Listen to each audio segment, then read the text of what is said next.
All right, so last month, January, I sent out my first content garden calendar. And then this month, I'll be sending out one for March. But I'm not going to wait until like the very last week like I did in January, because just to be honest, it was because I had the idea late. But I'm going to send it out next week and give you time to plan for March so that all your content is ready for March before March gets here. That's the goal. And so this week we want to look at planning, looking back at our metrics, things like that, so we can plan to start creating content for March. Okay, here we go. We are going to do a quick look at my metrics and give you a sense of the things that you need to be looking for when it comes to your social media and planning for March. So we're going to go to our insights. All right. So when we go to views first, we want to set the days for January. All right. So when we start looking at our stuff, so most of my views were from followers that I already have. Only 27% were from non-followers.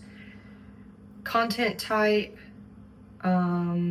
Let's look at followers, 80% stories, so non-followers, 49% of non-followers saw my reels over posts and stories. So that tells me that if I want to reach non-followers, then I need to be posting some reels.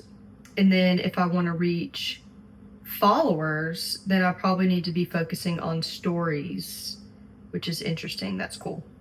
I mean, I feel like we all know that, but like actually showing up on stories is hard. All right.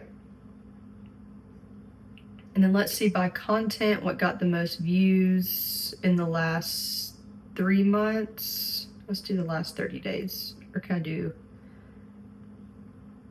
custom? No. All right, so we'll do the last 30 days. So one of my reels, I used to be cool when I wasn't worried about saying now I say these things.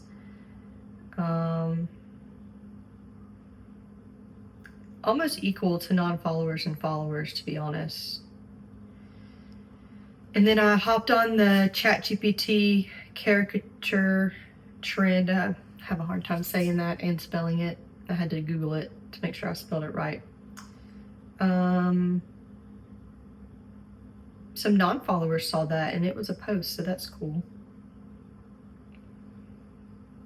And 98% was shown on feed, but my followers were the ones to most likely interact with it. And that's probably because they know me. So it was a caricature of me as a branding photographer and social media marketing manager. So of course my followers are going to be more interactive.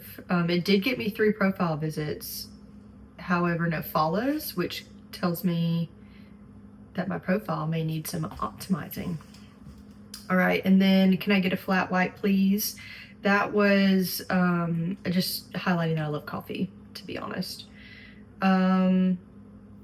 Actually, 75% of non-followers saw it, and only 24% were my followers. So that's pretty cool. So that got shown to a lot more non-followers.